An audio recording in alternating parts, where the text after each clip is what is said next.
Bam Adebayo is at a crossroads right now. He's already one of the best defenders in the league, a true modern big man, but his flawed offensive game might be the deal breaker for whether or not the Miami Heat can actually win a title. So, what flaws am I talking about? Well, before I get into it, I just want to remind you to leave a like if you enjoy the video. Help me get to 100 likes on this video so that YouTube recommends it to others. Subscribe to the channel so you know when new videos drop. Let's dive into it.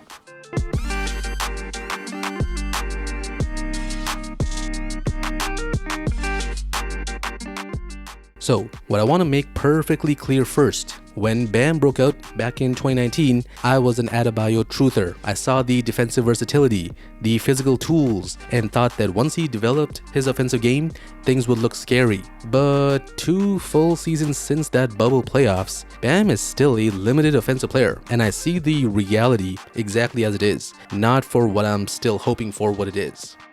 So first, I want to talk about how great Bam actually is. He averaged 19.1 points per game, 10 rebounds, 3.4 assists on 60% true shooting. He's a super versatile defender. He can guard the huge forwards like Giannis and also switch out to the perimeter to guard Trae Young. Bam's switchability and defense is one of the reasons Trae Young averaged just 15 points per game over 5 games after he averaged 28 over the regular season. So Bam, he's not exactly protecting the rim by blocking shots. He only averages like 0.8 blocks per game, but his length and mobility, that's what lets him contest shots everywhere on the court. Opponents shoot 38% when guarded by Bam away from the rim. They shoot 31% from 3 when guarded by Bam. That is pretty freaking good. Another reason why I love Bam is he's the anchor for the Miami defense, and he's the anchor for their rebounding. Defensive possession is only complete after grabbing the defensive rebound. He averages 10 rebounds a game. I mean, averaging 19 and 10 is definitely a good thing. He was in the 82nd percentile for defensive rebounds per 75 possessions and the 86th percentile for offensive rebounds per 75 possessions. He was also in the 81st percentile for putbacks. He needs to use his rebounding to drive easy offense for himself. He's a great offensive rebounder. He needs to keep attacking the rim after grabbing these offensive rebounds because that's when the defense will be in scramble mode and mismatches will go as his way. Now, for talking about scoring the ball, that's where Bam's game has not shown the consistency an all-star level player would. His offense is pretty much that of a traditional big man. He's in the 88th percentile for post-up points per possession. He's also in the 86th percentile for post-up frequency. At the rim, he's absolutely dominant. He's also in the 95th percentile for fouls drawn. Because he limits his shooting to within 5 feet of the rim, his true shooting percentage of 60% is pretty impressive, but also, there's not much evidence that he's expanding his game over the last couple of years. So his strengths on defense, getting to the glass, and the interior scoring does not mean he doesn't have some major flaws. Main flaw is that Bam is a modern, mobile big man, but he provides zero spacing on the floor. He has no threat for his jump shot, and this hasn't actually shown any improvement over the last 5 seasons in the NBA. He literally attempted 6 threes in total last season. One of the main reasons why the Bucks were able to sweep the Heat in the 2021 playoffs was because Giannis and Bobby Portis, they were able to just sag off him and wall off the rim. His jump shot does not show much promise for growth. He's in the 31st percentile for free throw percentage at 75%, but he's got great touch at the rim. But away from the rim, he's absolutely terrible. He shoots 29% from anywhere over 10 feet away from the rim. It's not just like self-creation or anything out of the ordinary that I'm talking about with his shooting.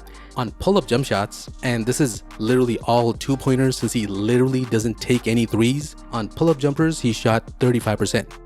On catch and shoot jumpers, he shot 38%. So letting Bam shoot and loading up on more threatening shooters like Jimmy Butler or Tyler Hero is still going to be the game plan opposing teams are going to be using against Miami even for the future. Not very good.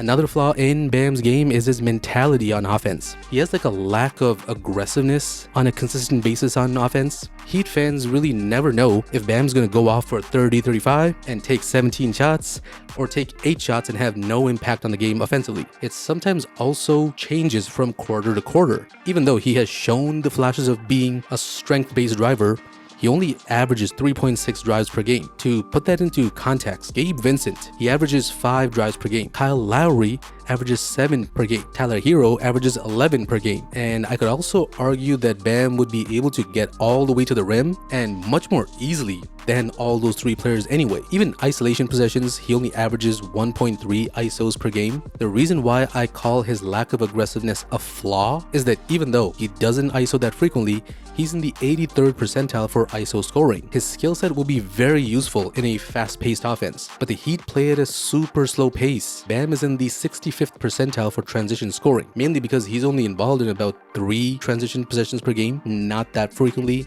I want to touch on why his weaknesses as an offensive threat on the Heat, especially in the 2 series versus the Bucks and the Celtics, the last 2 teams to eliminate the Heat.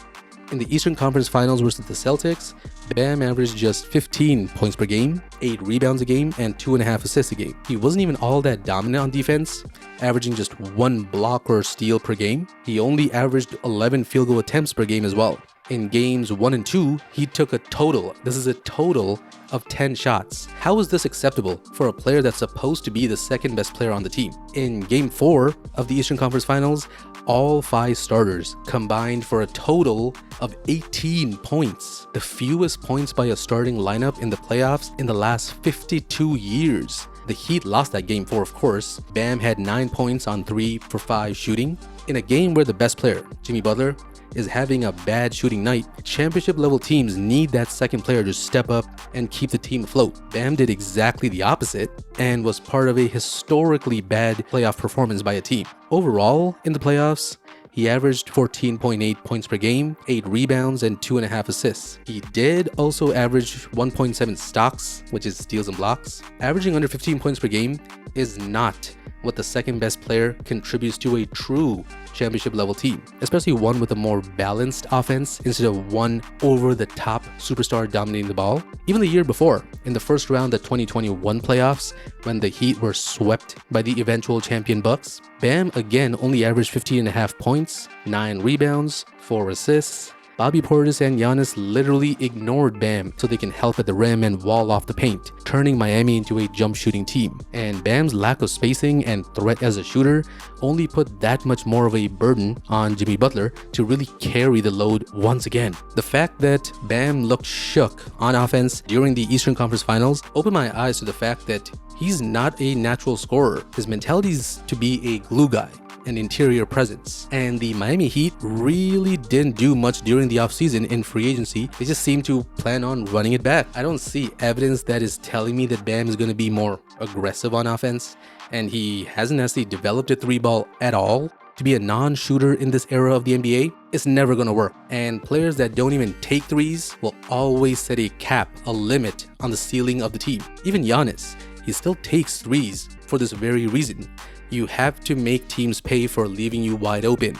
2 players that can all defend, rebound, and play make that were both drafted in the 2016 draft are Ben Simmons with the 1st overall pick and Pascal Siakam with the 27th pick. You can see the career trajectory gap between Siakam and Simmons. Siakam being a champion and today the best player on a playoff team, he developed his outside shot to get him there. Bam Adebayo would be closer to a Ben Simmons than a Pascal Siakam as a scorer. I'm bought in on Bam as a top 5 defender in the league, but I see this huge flaw in his game and the huge flaw the Miami Heat have on their roster. Bam needs to be developed to be the best player for the Heat, to be a title winner. He has the tools to be that 2-way dominant player. However, his role on the team and his aggressiveness are that of maybe like a 4th option on the team. But with no major changes being made by the Heat, Bam becoming more of a offensive threat seems kind of like a fantasy now. So I'm not buying into him anymore. He has to go out and show it to me now. Because I see the flaw, it's just a matter of time till everyone else does. That's all I got for you today. Thanks so much for watching. Leave a like if you enjoyed the video, subscribe so you know when I drop new videos. What player do you want me to discuss next? Let me know in the comments.